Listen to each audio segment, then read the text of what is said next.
Bapak, Ibu, Saudara-saudara yang dikasihi Tuhan Yesus Kristus, selamat pagi untuk kita.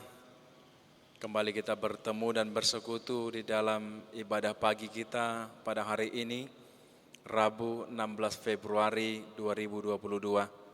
Sebelum kita memasuki ibadah kita, marilah kita bersaat teduh untuk sejenak.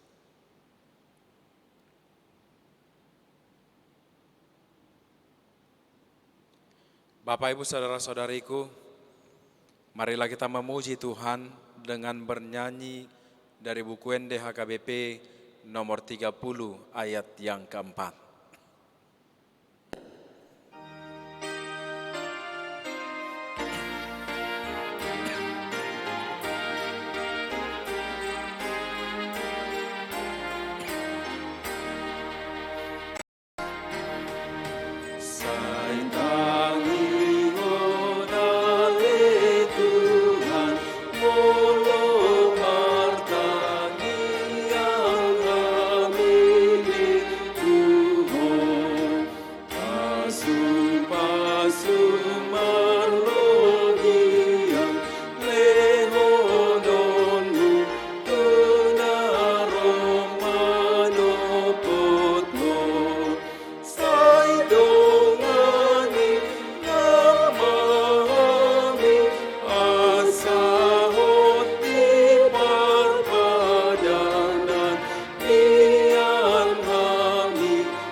Kasih karunia dan damai sejahtera yang dari Allah Bapa kita dan dari anaknya Tuhan Yesus Kristus kiranya menyertai kamu sekalian. Amin. Bapak, Ibu, Saudara-saudariku, firman Tuhan yang menjadi renungan untuk kita pada hari ini terambil dari kitab Yesaya pasal 48 ayat 21. Yesaya pasal 48 ayat 21. Demikian dikatakan di sana. Mereka tidak menderita haus ketika ia memimpin mereka melalui tempat-tempat yang tandus. Ia mengeluarkan air dari gunung batu bagi mereka. Ia membelah gunung batu, maka memancarlah air. Demikian firman Tuhan. Bapak, Ibu, Saudara-saudariku, seandainya Israel menanggapi Tuhan di masa lalu mereka, kehidupan dan keadaan mereka sekarang akan sangat berbeda. Bukannya diperbudak dan dibuang ke tanah pembuangan, justru mereka akan berjalan di dalam kebenaran dan mengenal damai sejahtera dari Allah. Namun itu belum terlambat. Israel sebagai suatu bangsa akan memiliki kesempatan untuk kembali kepada Tuhan, untuk kembali ke tanah perjanjian, jika mereka mau mengindahkan firman Tuhan dan kembali kepadanya. Untuk tujuan ini, umat Allah dituntut untuk mengambil kesempatan yang akan diberikan kepada mereka melalui keputusan Kores dan meninggalkan Babel. Jika demikian adanya, mereka tidak akan mengenal damai. Bapak, Ibu, Saudara-saudariku yang dikasihi Tuhan Yesus Kristus, masa depan kita juga tergantung pada sikap dan tindakan kita di masa lalu dan di masa sekarang terhadap Tuhan. Bahkan jika kita telah menolak dan berusaha untuk membuat gagal tujuan Tuhan di masa lalu untuk kita, Dia bersedia untuk memulihkan kita. Karena Tuhan adalah Tuhan penebus. Dia terus memberikan janji-janji yang penuh kasih setia kepada mereka yang mau berpaling kepadanya di dalam kesediaan untuk taat kepada perintahnya di dalam firman-Nya. Bapak, Ibu, Saudara-saudariku, Ayat 17 sebelum ayat ini menjelaskan mengapa kita harus mendengarkan Tuhan di dalam kehidupan kita. Firman Tuhan dipenuhi dengan janji-janji yang paling berharga.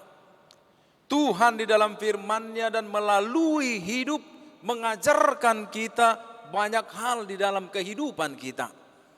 Hal-hal yang Tuhan ajarkan bermanfaat. Artinya jika dipatuhi akan membawa peningkatan bagi kita, bagi kehidupan kita.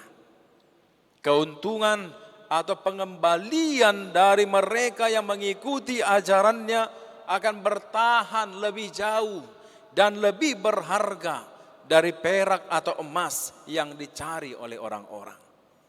Saudara-saudariku, mengapa pemilik toko dan karyawannya bersedia untuk berdiri dan bekerja seharian untuk memperoleh keuntungan? Mengapa seorang mekanik tidak pernah mengeluh ketika dia harus selalu masuk ke bawah kolong kendaraan atau ke bawah kolong mobil untuk keuntungan?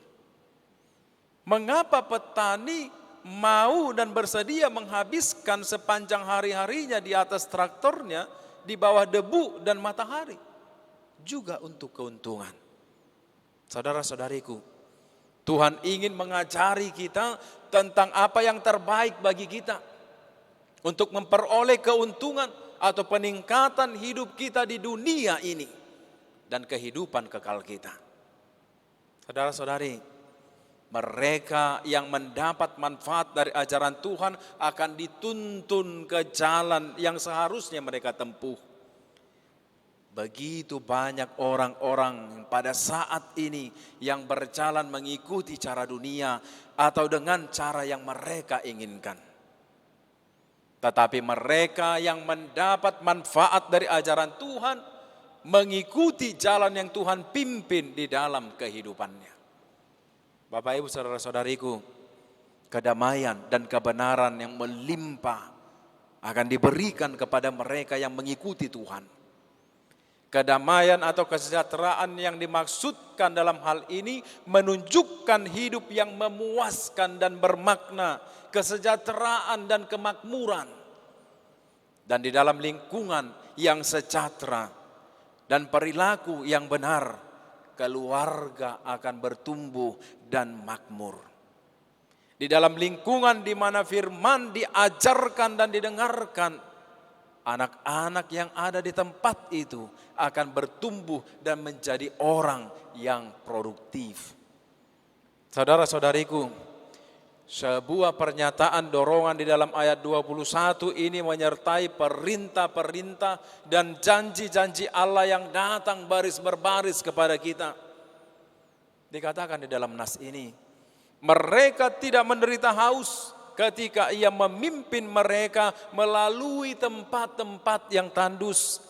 Ia mengeluarkan air dari gunung batu bagi mereka. Ia membelah gunung batu, maka memancarlah air. Saudara-saudara yang dikasihi Tuhan Yesus Kristus, semua ini mengingatkan kita akan pemeliharaan Tuhan atas umatnya.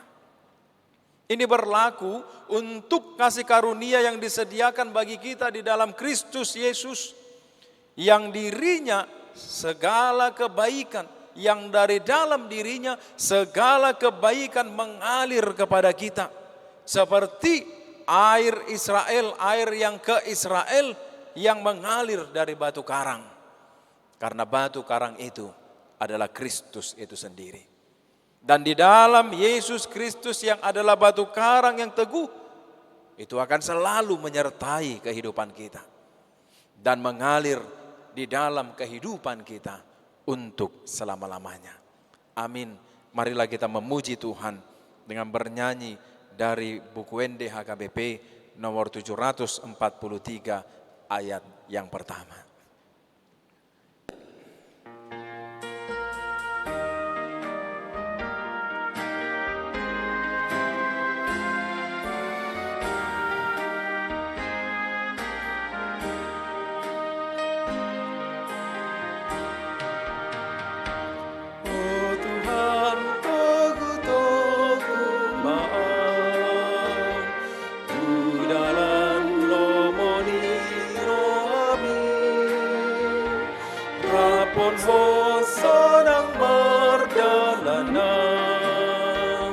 nang rahis magsidar lalaki.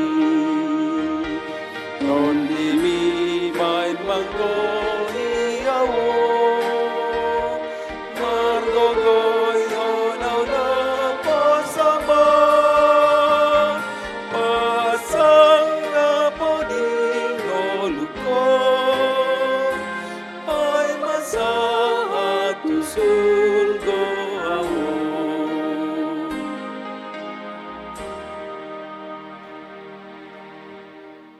Marilah kita berdoa. Bapa yang Maha Mulia, Allah yang kekal, pencipta segala kehidupan kami. Kami kembali datang bersujud di hadapan-Mu, menyerahkan segala hidup kami, melimpahkan segala permohonan kami, dan semua yang kami harapkan kami bawakan ke hadapan-Mu. Tuhan, terima kasih pemeliharaan-Mu di dalam hidup kami melewati malam yang gelap dan membangunkan kami kembali pada hari ini adalah suatu hal yang sangat luar biasa di dalam hidup kami. Kami benar-benar memperoleh kedamaian dan semuanya itu hanya karena pertolongan daripada-Mu. Terima kasih Tuhan, semua itu tetap Engkau karuniakan bagi kami di dalam kehidupan kami masing-masing. Sehingga Engkau melayakkan kami datang kembali ke hadapan-Mu pada hari ini untuk memuji Engkau, bersekutu dengan Engkau, dan memohon akan segala pertolongan-Mu di dalam hidup kami. Bahkan ketika kami akan melangkahkan kaki kami, memulai segala aktivitas kami, membangun segala rencana kami, Engkau selalu bersama-sama dengan kami. Teguhkanlah kami ya Tuhan, di dalam anak-Mu, Yesus Kristus, batu karang yang teguh di dalam kehidupan kami. Tuntunlah langkah kami ya Allah, melalui Roh Kudus-Mu yang selalu menguduskan setiap jalan yang akan kami lewati. Bimbinglah tangan kami ya Tuhan, melalui kuasa-Mu untuk mengerjakan dan melakukan segala hal yang berkenan di hadapan-Mu. Dalam hari ini, dalam pekerjaan kami, dalam setiap rencana kami, dan apapun yang akan dan yang harus kami lalui. Biarlah semuanya di dalam itu hanya nama-Mu yang selalu kami elu-elukan. Hanya nama-Mu yang selalu kami yakini dan kami pegang dasar kehidupan kami. Terima kasih Allah, berkaryalah Engkau di dalam hidup kami, jauhkan kami dari segala mara bahaya, kejahatan, dan rencana-rencana yang buruk yang lahir dari tengah-tengah dunia ini. Kami puji, kami muliakan Engkau ya Allah, Maha Pengasih dan Pengampun, yang telah mengampuni dari segala dosa dan pelanggaran kami, di dalam nama anak-Mu, Tuhan Yesus Kristus Tuhan kami. Amin. Anugerah dari Tuhan kita Yesus Kristus, kasih setia dari Allah Bapa, dan persekutuan Roh Kudus kiranya memberkati kamu sekalian. Amin. Shalom, selamat pagi, selamat melanjutkan aktivitas. Tuhan memberkati.